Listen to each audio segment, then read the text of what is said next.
All right, then let me get started. Welcome, everyone. Thank you so much for joining us. As I was mentioning to the people who joined in a little early, feel free to have your videos on or off. We are going to use the next 45 minutes to think about data strategy, data maturity for social impact organizations, and would love for you to sort of participate with us in this journey.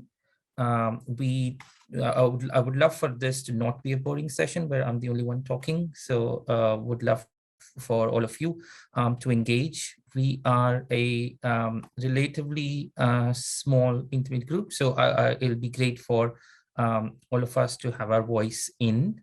I know the session was teed up as a virtual walkthrough to the data maturity assessment that we have. But if you're all up for it, I would love for it to be sort of a session where you could practically use the tool and see for yourself what it's like. So without further ado, let me get started. I hope you're able to see my slide. So thank you so much again for joining. We're going to be talking about marking your data journey with the data maturity assessment tool at data.org. Let me tell you how will we be using our time together today. So in the first couple of minutes, we'd love to get to know each other. I'll use the next 15 minutes to talk about sort of data strategy and concepts around data maturity. In the middle of the conversation, would love to give you all some time to go through the tool actually and see it for yourself if it's helpful or not. And the only option you have is to opt in, but no, it's voluntary. And then we'll collectively sort of analyze, understand some of the results and see in this group today where all of us stand, and leave some time for questions and feedback.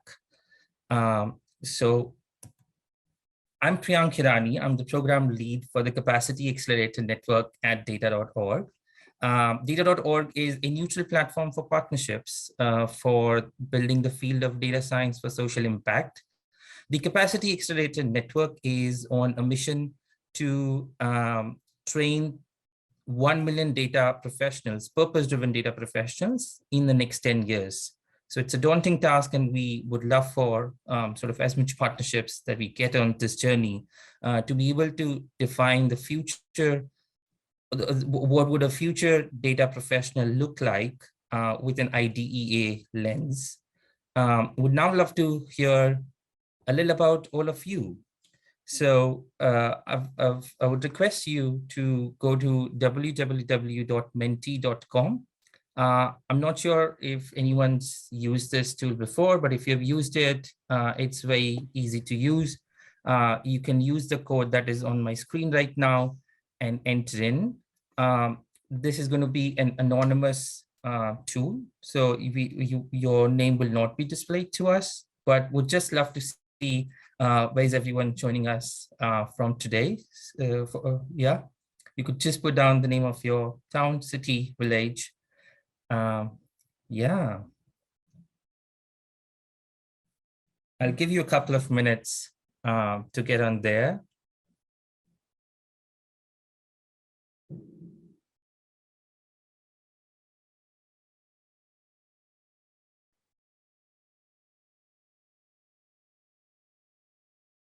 Yeah, we're getting in people from all over, it looks like.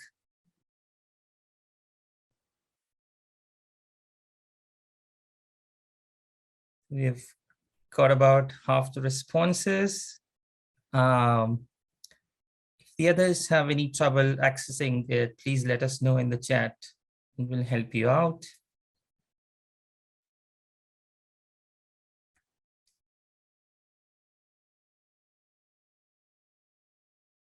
Wonderful. I'm joining in from Chicago today, and it's great sunny weather here. I come from New Delhi in India, and Chicago doesn't feel very different today. So yeah. but that's great.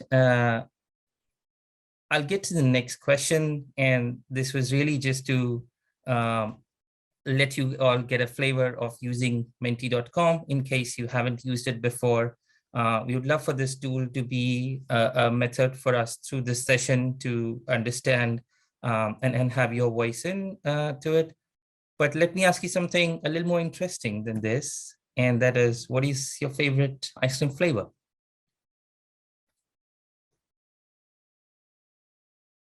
So if you would be kind enough to entertain me for a bit. Of course, all of them. I like that. Yeah. Wow. We're seeing a pretty diverse set of options here. A couple of times earlier when we've done these sessions, chocolate was the clear winner. I'm not sure that's the case today.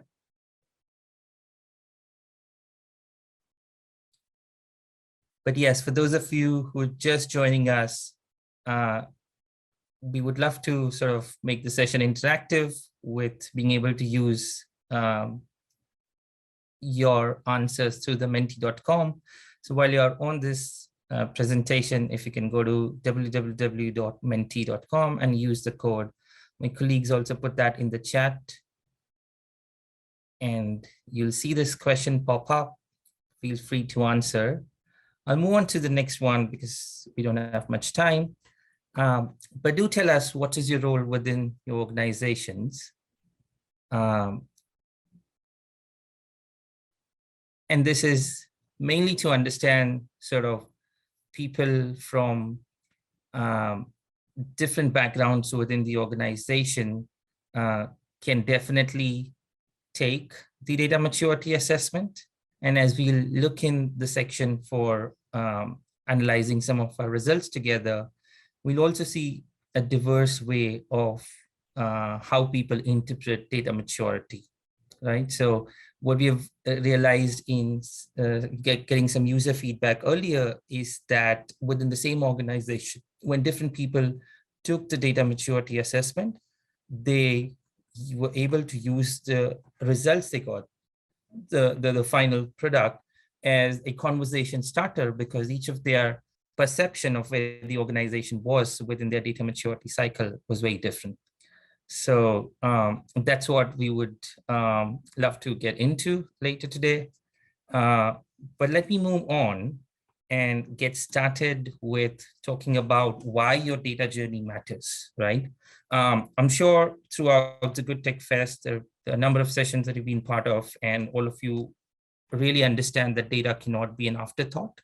Organizations, like all of ours, produce and consume data, but often we do it only in the context of specific programs, projects, right? An organization often, especially in the social impact space, due to lack of resources, due to other factors, does not have the time, energy, vision of really thinking about data as being core and foundational to everything that you do, right? So evidence-driven decision-making, data-driven cultures are very important. And all of this really can happen if you think about sort of the starting point being a data strategy for yourself.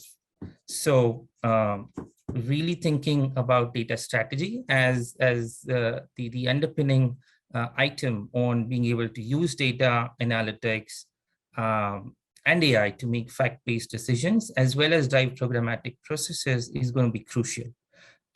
What is data strategy really, right? So data strategy lays out your approach to using data at your organization, including sort of how data capabilities are used, and how you'll collect and manage your data, right? So you could use data for improving internal efficiencies. You could use data for identifying sort of your beneficiaries, your stakeholders that you work closely with. And all of these then become part of the data strategy. What is important is that a data strategy really needs to be a core element of the overall organizational strategy. So really looking at things at a cross-sectional view, rather than sort of the data and text team sitting isolated or in a silo. Executing a data strategy may involve building new data collection and management systems, as well as hiring new data talent. But more importantly, it also helps you identify where you need to make behavioral or cultural changes at your organization, right? So that all your staff is thinking about and acting on data in ways that support your overall organization strategy. So that's where data strategy is important. We believe that a starting point to this is understanding what is your data maturity, right? But before I get into that, we also feel that data strategy should rely on 3 dimensions. So the 3 core pillars are around understanding purpose, practice, and people, the 3 Ps as we call them. And to simplify, it just means sort of why are you collecting the data? So what is the purpose of collecting data? Are you able to articulate that well for yourself? What are the practices? So are you looking at sort of the right governance principles, ethics, infrastructure at your organization, and really thinking about people, right? Ultimately, it boils down to everything, boils down to people. So is your leadership bought into the idea of a data-driven culture?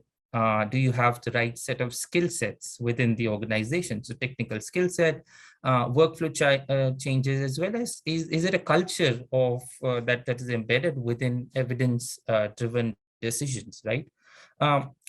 But a minute back, I mentioned data maturity assessment, and you'll be curious, sort of, what do we mean by data maturity, right?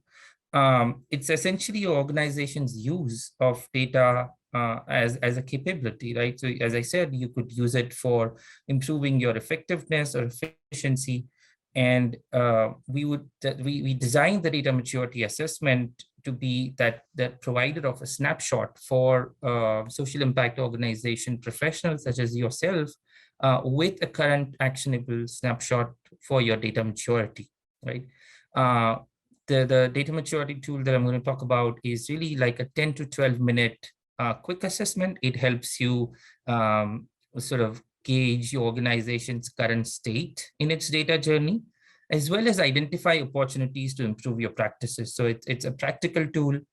It is not a deep dive. We didn't go into sort of an hour-long assessment of every component, but what we are going to be discussing today is how on relying on the principles of purpose, practice, and people, we have been able to come up with a set of questions for you to self-assess as to where you are, what resources do you get access to, and then how do you move forward on it. So, well, let me also tell you that this was not developed sort of in isolation. We believe it's a collaborative effort. We developed this with the community for the community. I just want to acknowledge all the people mentioned here. Special shout out to Andrew Means, the founder of this Good Tech Fest, in helping us sort of think about how do we improve this data maturity assessment. It was built on some of the other tools that are available already in trying to see where we find this niche.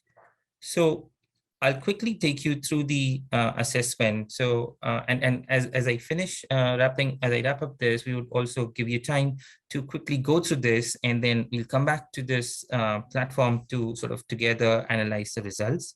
So when you go on the link that my colleague would share in the chat, it really asks, it tells you sort of how are we going to use the data, what are you getting into.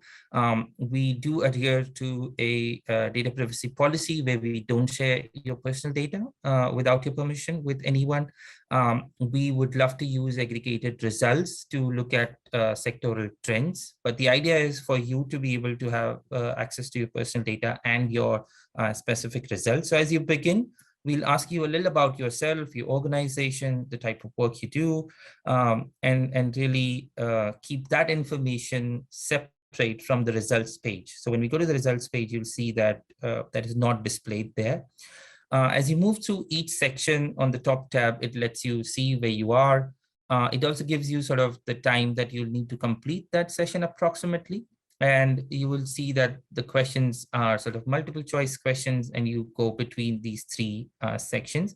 There's also some tool tips given on the right-hand side. So if you click on the I for information, you'll see some additional information on understanding the questions better in case something does not make sense to you. And really, it's going to let you take through purpose, practice, and people. You can also move back and forth between some of these tabs if you need to. So it'll let you do that. And then as you finish that, you will get to the results page, which will come up something like this. Right. What is interesting here is that, as I said earlier, you will not see the name of your organization or your name on this page because we don't want that information to go out anywhere. You will see that on the top, you get an organization archetype, right? So you will see that it says data guided here. I'll come to what that means in a second, but the other thing that you'll also notice is that then you get into the specifics of getting a score for each of the three pillars I mentioned, right? So it's not important to just say where you are overall, but sort of helping you think about where you can be and within what domains do you need to improve yourself, right? So that's where it is. On the right-hand side, you see a link that you can use to share the results with your colleagues, with your leadership, with your partners, with your funders, and really see who else may want to be understanding some of this work. You also see a print results tab on the top, which allows you to sort of get this as a one-page PDF. If you look at the charting your progress section here, you will see that we are looking at organization archetype in 5 different buckets, right? So the journey in the way we have articulated is people moving from data curious to data informed, to data guided, to data driven, and data led, right? Now, what do these terms mean? And it is essentially sort of letting you see that if you're data curious, you've sort of begun your data journey, you're ready to lay a strong foundation so you can continue and evolve to deliver impact. On becoming data informed, what we mean is that your organization has begun to harness the power of data for impact. You're continuing to develop and refine your efforts so your emerging data practice can flourish. As you get into data guided, it is really about sort of that your organization is able to use data effectively to deliver on your mission to achieve your impact. And you're ready to sharpen your efforts further so that your emerging data practice can grow and can continue to grow. So getting to data driven is where you're in a good shape, you're well-established data practices, you have the right set of people that you've been able to put together, the leadership is bought into the idea of data-driven decision-making, and you're continuing to optimize and measure so that you can scale results. Being data-led is about sort of getting to the next phase where you've proven your collecting data for the right purposes, the right practices, getting the right set of people. It is well developed. It is a strong practice that you have, and you're ready to build on these strengths and scale it further to continue to harness the power of data to deliver impact. So with that, I would love to sort of request you all to go back to the Mentimeter and think about, before you take the assessment, just take a wild guess as to what your organization archetype do you think you are at, right? So do you think you're data curious, informed, guided, data driven, data led? And we'll revisit this and compare it to the results once you're able to take the assessment. So tell us where you are.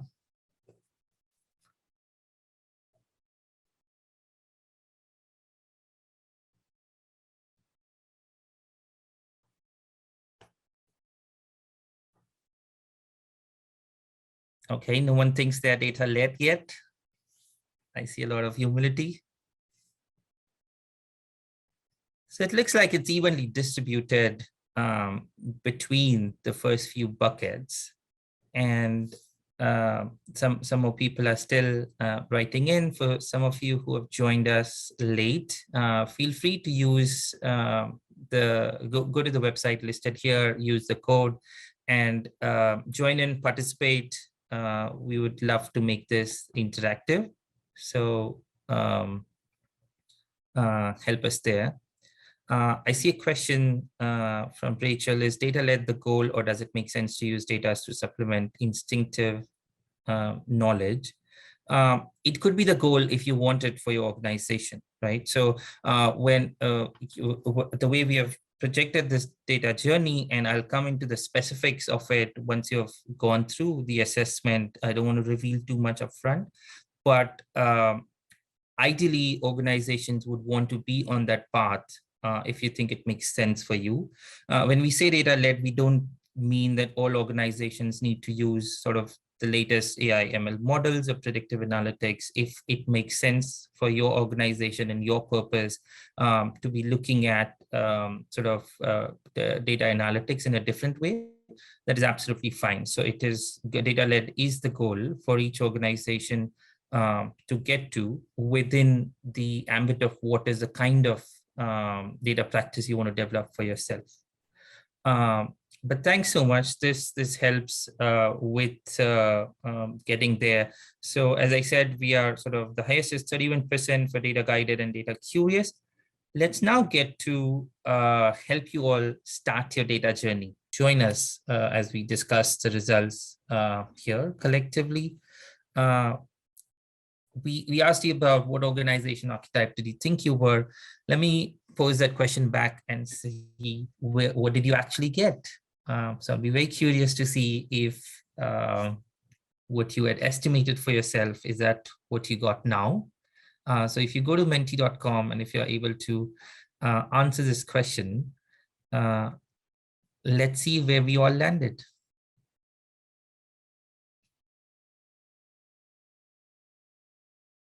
Oh,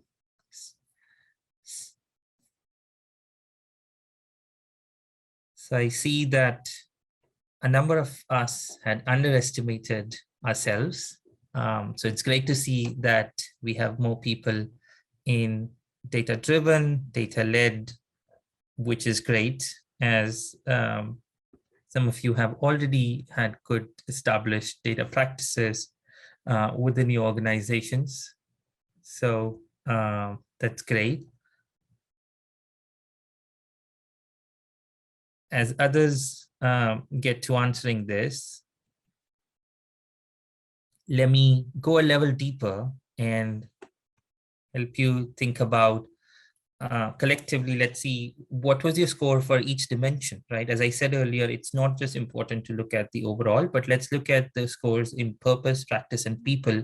Unfortunately, the tool does not allow you to answer in decimals, so would request you to just round off your score for each of the category to the nearest whole number, and answer it on the mentimeter.com.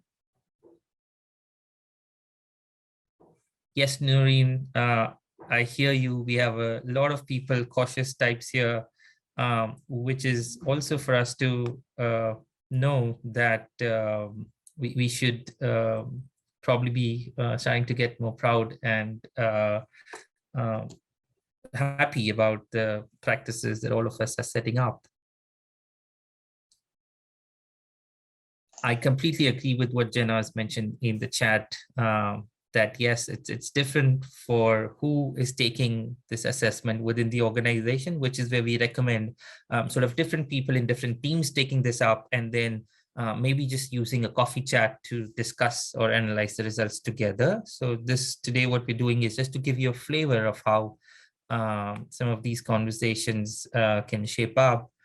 And it's interesting that sort of we're getting a higher score towards practice and people rather than purpose.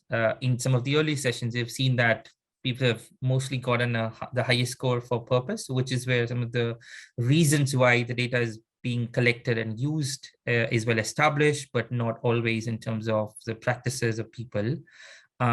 So this is very intriguing for me to look at today.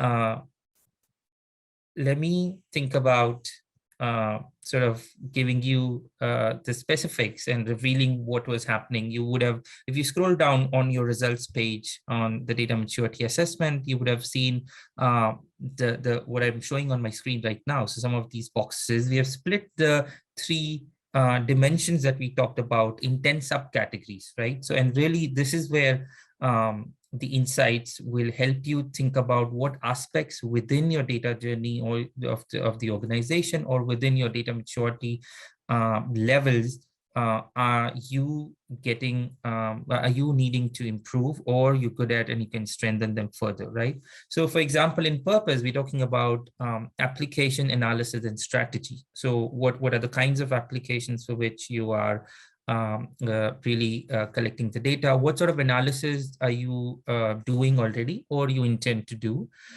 What is, in practice, we're talking about sort of the quality of the data. Are your data security practices in place, the governance, ethics aspects, as well as the core infrastructure, the hardware and software parts of the technology systems?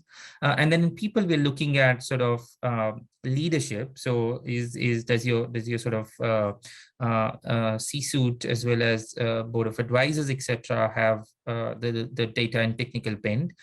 Do you have the right talent? You don't always need a data scientist in the organization, but if you need a data analyst, are you doing it in-house? Do you get support sort of externally? Is it just a one-off? Is it in a more sustained way? And then really thinking about data culture, right? So a lot of you are from the data teams today, but like thinking about, are you the sole savior of data and tech at your organization, or is it really a team effort, and is it cross-cutting? So that's where we thought this would be interesting. This is how you can download the results page. I would have ideally loved to find time for us to maybe take one of your results, if some of you were open to sharing it, and then do a deeper dive into thinking about these things. But unfortunately, we only have a couple of minutes. So let me go in telling you that at the end of it, what you see is for each of your subcategory scores, you see like dedicated resources customized to your score. So if you got a low or high in a specific category, say analysis, you will see one of the customized tool from our curated resource library that can help you think about how to take the next step in going forward. I would request you to go one last time on the Mentimeter tool and tell us how your experience was today. So if you prefer to sort of unmute yourself and speak through it, that is also absolutely fine. But if you don't mind going to menti.com, feel free to leave your name, your organization name, if you like, or keep it anonymous, and tell us anything about the session facilitation, the tool itself, and what more may be helpful. And with that, I'll also open it up for any questions or comments that I can help answer in the next 2 minutes.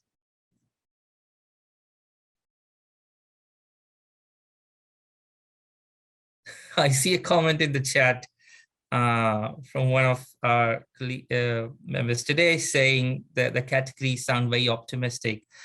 Yes, at data.org, we are very optimistic people, and we didn't want the tool or the assessment results to make it sound like discouraging for anyone. We feel it's a data for all mission that we are embarking on. And so that's why the terms that we have used in the results are all sort of very positive sounding, and that was intentional. Thank you for seeing through it. Yes, Jenna, I agree.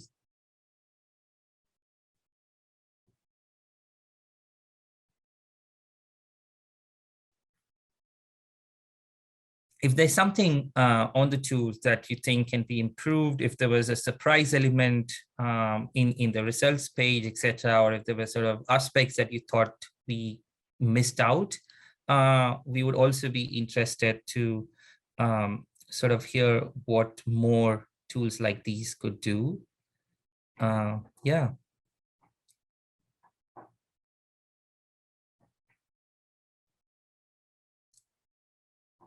I'm really enjoying the comments that are coming in. So I see that someone said counting is great, but I need change management strategies. Humans are not known for changing based on information. We change based on emotion and connections. Yes, so that's true. And that is sort of, as a collective, we need to think about sort of the next steps in getting some of these things through. Great that someone found the use of Menti very helpful. I love this too. And yeah. Okay, so I think we are at time. I'm going to leave you all with my email ID in case you would like to continue the conversation. Please feel free to reach out. As my colleague put it in the chat window, feel free to subscribe to our newsletter for the latest and remain connected. Thank you so much.